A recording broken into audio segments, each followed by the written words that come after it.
नमो ब्रह्मण्यदेवाय गौब्राह्मणहिताय च जगद्धिताय कृष्णाय गोविंदाय नमो नमः।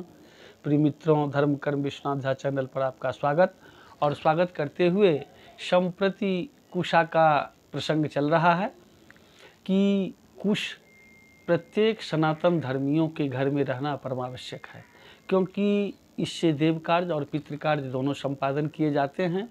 और ऐसे भी जब ग्रहण इत्यादि लगता है उस समय में आप लोगों को मालूम भी है कि कोई भी वस्तु मेरा अशुद्ध न हो, इसके लिए आप अन्न में, जल में इत्यादि इत्यादि वस्तुओं में कुशा छोड़ देते हैं, ताकि कुशा एक ऐसी पवित्र वस्तु है कि कुशा ब्राह्मण, गाय, तुलसी, अग्नि, वेद इन सबों के लिए आया है कि कभी अशुद्ध होता ही नहीं है। एक एक स्थान पे जरूर अशुद्ध हो जाता है। जैसे अंतिम समय में कुछ कुशाओं को बिछा करके लोग उस पे जो है उनके पार्थिव शरीर को रखते हैं, वो भी कुशा अशुद्ध हो जाता है, उसे प्रयोग में नहीं लेते हैं। और जब हम पिंडदान करते हैं उस समय में पिंडाधार कुशा जो होता है, यानी जिस पर पिंडदान करते हैं जिस कुशा पे, वो कुशा भी जो है अशुद्ध हो जाता है। इसी तरह से ब्राह्मणों के लिए भी आया है कि ब्राह्मण अगर श्राद्ध में भोजन करता है और श्राद्ध भोजी ब्राह्मण होना चाहिए। और इसी तरह से गाय, इसी तरह से तुलसी और वेद और अग्नि इन सबों।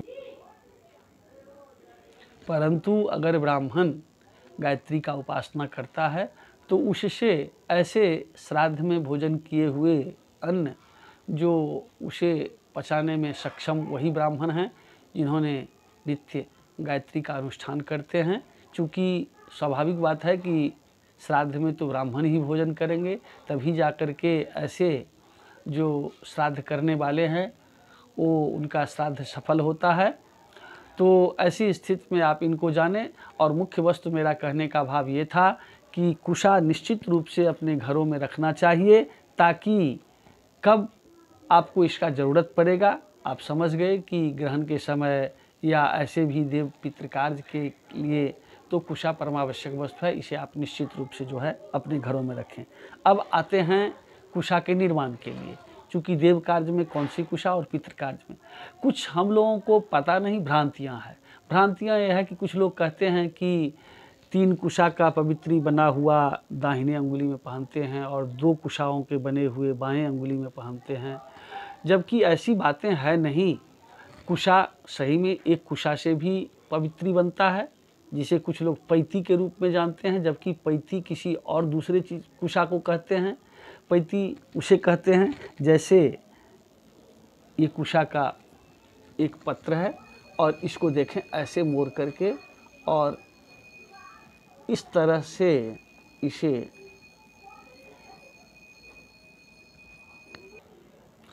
तो कुशा के प्रयोग के बारे में मैं कह रहा था कि जिसे पैती कहते हैं, कुछ लोग पवित्री को भी पैती के रूप में जानते हैं, जबकि पैती और पवित्री में फ़र्क है। पैती इसे कहते हैं, ये पैती हुआ। अब इसका प्रयोग कई जगह होता है। एक तो इसका प्रयोग करते हैं जब हम, कहने का मतलब, अपने पितरों को आसन देते हैं, तो उस आसन पे जो हमारे हाथों में जो दिया में रख करके और इसको जो है, कहने का मतलब जो है, उस जल को जो है, कहने का मतलब जो है, अपने यानी पितरों को पितृ स्थान मश करते हैं तो उसके नीचे रहता है। दूसरी बात, इसी कुशा को अगर त्रिकुश में लगा देंगे, त्रिकुश ये मैंने बनाया था, और त्रिकुश में अगर इस पैते को लगा देंगे तो ये सपवित्र त्रिकुश हो जाएगा। इसका प्रयोग भी जो है श्राद्ध में कई जगह आया है कि इसका कैसे, कहाँ जो है, कहने का प्रयोग होगा। तो ये सपवित्र, इस पैता का 2 जगह हो गया जो है इसका प्रयोग। और जहाँ तक पवित्री की बात है तो मैंने आपको बतलाया कि पवित्री एक कुशा से भी बनता है और 3 कुशा से भी बनता है, जबकि पवित्री जब कभी भी धारण करेंगे तो दाहिने हाथ के अनामिका में धारण करते हैं उसको निर्माण करके। और जहाँ तक बाएं हाथ की पवित्री की बात करते हैं तो बाएं हाथ में पवित्री नहीं, ये इसका नाम है बीडनी, जो 3 कुशाओं से बना हुआ है, देख सकते हैं। और ये ऐसे बाएं हाथों में लगाया जाता है। ये पत्नी का प्रतिनिधित्व करता है।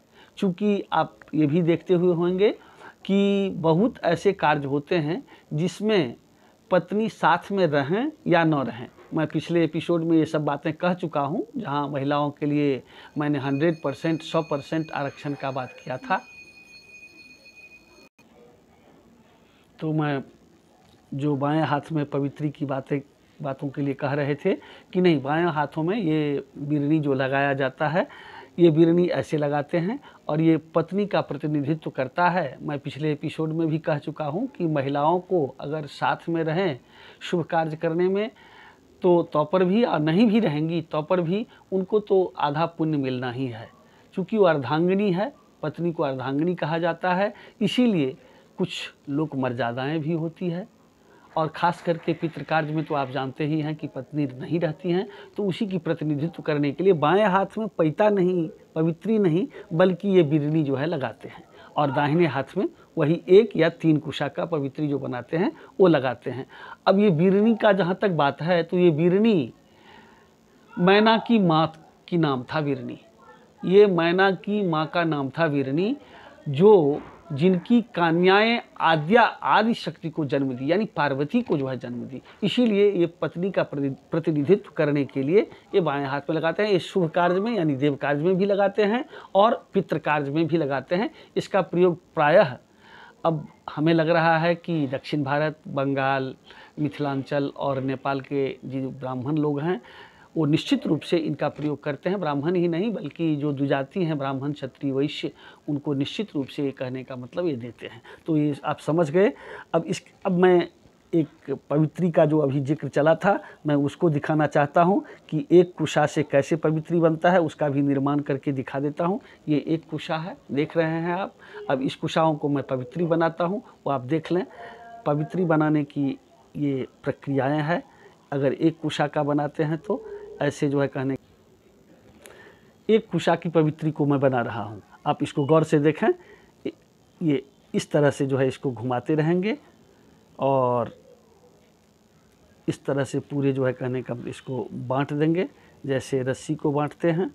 बांटने की तरीका आप देख ही रहे हैं कि मैं किस ढंग से इसको जो है बांट रहा हूँ। या अब लास्ट में आएंगे तो इसे बांट करके, और ताकि ये खुले ना, इसीलिए यहाँ एक छोटी सी गांठ लगा देंगे। बाद में इसको फिर खोलना है। ये कर दिए। और फिर अब जो बचे हुए कुशा के पत्ती हैं, उन पत्तियों को मैं जो है कहने का मतलब लेना चालू किया। अब जैसे ही मैंने बांटा था उसमें गुण जो है कहने का मतलब जिस तरह की गुण है, इसी तरह से इनको गुण पर बैठाते जाएंगे। ये त्रिगुण हो जाएगा। चूँकि कुशा में प्रायः 3 पत्ते होते हैं, तो ये आप देख रहे हैं। ये ऐसे जो है कहने का मतलब इसको इस तरह से बांटते जाएंगे, और बांटने के बाद जहाँ मेरा लास्ट होता है वहाँ फिर आकर के, और फिर जहाँ मैं गांठ पहले लगा दिया था उन गांठ को खोल देंगे। ये गांठ को मैंने खोल दिया। अब चूँकि तीनों कुशाओं को, जो तीनों पत्तियों को एक साथ जो है ये कर लेंगे, और करने के बाद ये आप देख रहे हैं, इसको थोड़ा सा और जो है कहने का मतलब इसमें चूँकि मेरा गुण जो है कहने का मतलब गुण पे गुण जो है बैठ जाए। अब आप इसको ऐसे मोड़ देंगे। ऐसे मोड़ दिए। ऐसे मोड़ने के बाद ये अब इसको और थोड़ा सा जो है, ताकि आपका अंगूठी बहुत ही ठीक बने, तो इसको ऐसे ले आए। और इसका एक नियम है कि या तो 2.5 या 5, तो 2.5 पर मैंने जो है कहने का मतलब, अगर कुशा बड़ा है तो आप 5 भी जो है कहने का मतलब इसका लपेटा दे सकते हैं। और इसको फिर ऐसे इसमें घुसेड़ करके ये, और इसको ऐसे नीचे से कस देंगे। ये आपका जो है कहने का मतलब जो है अंगूठी बन करके तैयार हो गया। अब ये आप देव कार्य में और पितृ कार्य में दोनों में इसका प्रयोग अति आवश्यक है। ये ज़रूरी होता है। ये इसको ऐसे जो है कहने का धारण करेंगे, और बाएं हाथ में जो मैंने दिखाया कि ये बिरनी जो होते हैं ये रहेगा। अब चूँकि इसी को कुछ लोग सोचते हैं कि दाहिने हाथ में जो है कहने का मतलब जो है 3 और बाएं में 2, ये ऐसी बातें नहीं है, जबकि ये एक कुशा का मैंने मतलब पवित्री बनाया। अब इसी तरह से 3 कुशाओं का भी पवित्री होता है, 1, 2 और एक ये 3, ये 3 कुशा मैंने लिया। अब 3 कुशाओं को कैसे बनेगा तो अब देख लें आप इसको। मैंने एक कुशाओं का पवित्री बना करके दिखा दिया। अब ये देखिए 3 कुशाओं का मैं पवित्री बना रहा हूँ।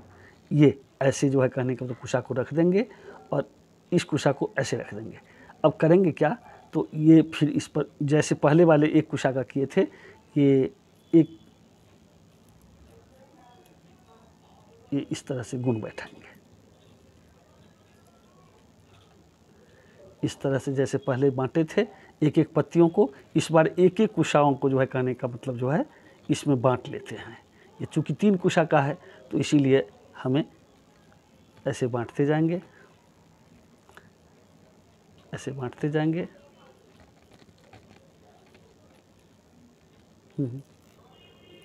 मैंने इसी तरह से बांट करके और जब लास्ट आया तो जैसे एक कुशा वाला में मैंने आगे जा कर के ऐसे ही लगा दिया था गांठ, तो उसी तरह से चूँकि बाद में फिर खोलना भी है, क्योंकि और जो मैं फिर तीसरे कुशा का जो है ये करूँगा, ऐसे जो है यहाँ गांठ लगा देंगे ताकि फिर बाद में खोल करके इसको ये किया जाए।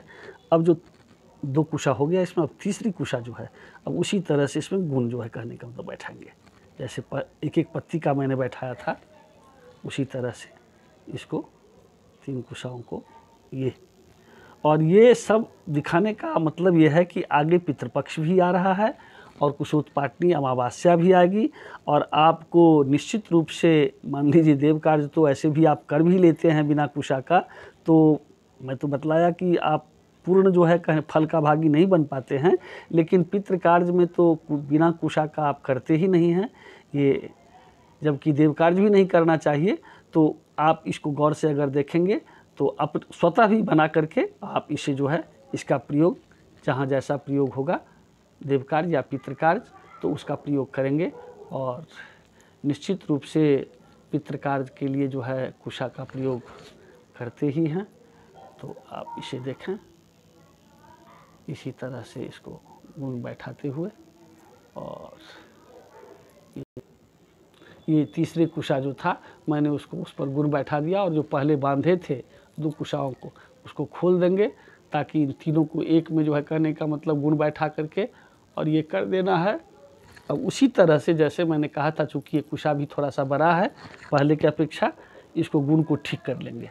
गुण को ठीक करने के बाद आप देखें गुण को मैंने ठीक किया। अब फिर उसी तरह से जैसे मैंने पहले वाले कुशा को ये किया था, इसी तरह से इन कुशाओं को ये कर लेंगे और फिर थोड़ा सा ये करके, और उसी तरह से जैसे मैंने कहा था कि इसमें भी जहाँ तक लपेटा देंगे तो 2.5 या 5, तो 1 2 3 4 और ये 5, ये आपका जो है 3 कुशा का पवित्री हो गया। तो कुछ लोग जो है 1 कुशा का भी पहनते हैं और कुछ लोग 3 कुशा का। कोई इसमें ये विधान नहीं है कि आप 3 कुशा का ही पहने, चूँकि ये कुशाएँ तो मैंने बतलाया कि कुशा अशुद्ध होता ही नहीं है। और ऐसी स्थिति में ये पवित्रियाँ बहुत सारे लोग तो अपने यज्ञोपवीत में पहले बांध करके रखते थे ताकि कहाँ क्या मुझको इसका प्रयोग करना पड़ेगा। तो ये आपका ये हो गया। अब इसको जो है जो पाँच के हैं उसको खोद करके रख लेंगे। अब इसका प्रयोग जो है ये 3 कुशाओं का पवित्री हुआ। इसको भी इसी तरह से जैसे 1 कुशा का मैंने बतलाया था, ये 1 कुशा का है, ये 3 कुशा का है। इसको जो है जैसे जहाँ जो प्रयोग होगा देवकार्य पितृकार्य दोनों में इसका प्रयोग करेंगे। और अगर आपको इसको ऐसे भी कहने का तो ये तो कुछ लोग यज्ञों पर बीच में इसको अपने यज्ञों पर बीच में ऐसे जो है जैसे ऐसे बांध करके रख लेते थे इसको। अब जहाँ मुझको ज़रूरत पड़ेगा ऐसे पड़ा हुआ है, अब हमें संध्या करना है, तर्पण करना है, तो स्नान करने के बाद में चूँकि मेरे यज्ञों पर बीच में ही बंधा हुआ है तो इसको ऐसे निकाल करके और फिर इसका जो है प्रयोग अपना देव कार्य करें या पितृ कार्य करें, ये आप पवित्री को समझें। और भी अन्य तमाम तरह की कुशाएँ हैं, जैसे मोटक है और त्रिकुश में भी छिन्न मूल हैं, और फिर मोटक में भी जो है सपवित्र जो है कहने का मतलब घुसा देने के बाद में वो पिंजली, गर्भ पिंजली कुशा उसको कहते हैं, वो सब जो है। और दूसरी बात ये भी है कि कुशा, ये तो बड़े बड़े कुशा हैं, कुशा ये कुशा देख रहे हैं, इसको कहते हैं गौकर्णी कुशा, यानी गाय का कान जितना बड़ा हो इतना ही बड़ा कुशा जो है ये उत्तम कुशा माना जाता है ये। और चूंकि इस तरह के कुशा तो कम उपलब्ध होते हैं, फिर भी आपको दिखाने के लिए गौकर्णी कुशा का जो है, तो इस तरह से कुशा का जो है आप जानें। और फिर मैं कुशा के बारे में और बहुत सारी बातें बतलाऊंगा जो आप लोगों के लिए बड़ा ही उपयोगी, और किसी भी यानी देव कार्य और पितृ कार्य जो संपादन करते हैं उसके संपूर्ण फल प्राप्त करने के लिए कुशा का प्रयोग आपको निश्चित रूप से करना चाहिए। आया भी है कि एक तो श्राद्ध में 4 चीज़ बड़े ही प्रशस्त होते हैं। उसमें आया है कि दोहित्र कुतुपस्तिला, यानी दोहित्र, कुतुबेला और तिल और कुश, ये तो इसके 4 के बिना तो करने का तो श्राद्ध जो है अधूरा रह जाता है। तो कुशा और देव कार्य के लिए भी आया है कि देवताओं के अगर करते हैं तो उसमें ये जो आपको बताए कि पवित्री और ये त्रिकुश, ये त्रिकुश और ये बिरनी, ये इतना तो अनिवार्य है देव कार्यों के लिए। संकल्प करें या फिर देवताओं का तर्पण करें या कुछ भी इस तरह की बात करें तो त्रिकुश हस्तेन, बल्कि अपवित्र पवित्रो वा भी अपने को सिंचन करते हैं। तो आया है कि जल लेकर के और त्रिकुश लेकर के ही अपवित्र पवित्रो वा सर्वावस्थांगतो पिवाजः स्मरेत पुंडरीकाक्षं श्वासजाभ्यंतर शुचि, तो त्रिकुश लेकर के ही करें। इसलिए इतनी कुशाएँ तो देव कार्य के लिए भी अति अनिवार्य है। और पितृ कार्यों के लिए तो आपको तमाम कुशाओं के बारे में मैंने बतलाया भी कि उसमें मोटक भी चाहिए, और फिर जो है जब कहने के पिंडदान करेंगे उस समय में जो है छिन्न मूल कुशा, यानी छिन्न मूल का मतलब ये होता है कि इसके जड़ को जो है हटा दीजिए, छिन्न मूल हो गया। फिर जो है कहने का मतलब जब उस पर दूध इत्यादि से करते हैं तो उस समय में जब दूध चढ़ाते हैं तो उस समय में आया है कि सपवित्र कुशा, इसी कुशा में जो पवित्री लगा करके, पैता लगा करके मैंने प्रयोग करके दिखलाया था, वो जो है लगा देंगे पैता, तो वो जो है सपवित्र कुशा हो जाएगा। पैता भी हम आपको बतला कर दिखाए थे, इसी को पैता कहते हैं। और ये पवित्री हुआ, लेकिन कुछ लोग इस पैता पवित्री से जो है कहने का मतलब पैता से भी पवित्री का जो है भान कर देते हैं, इसको इसमें घुसेड़ देंगे, ये सपवित्र कुशा हो गया। तो इस तरह से इसका प्रयोग करते हैं। जय जगदम्ब, जय विश्वनाथ। और भी मैं कुशा के बारे में आगे और बतलाऊंगा, आप लोग इसी तरह से देखते रहें। जय जगदम्ब।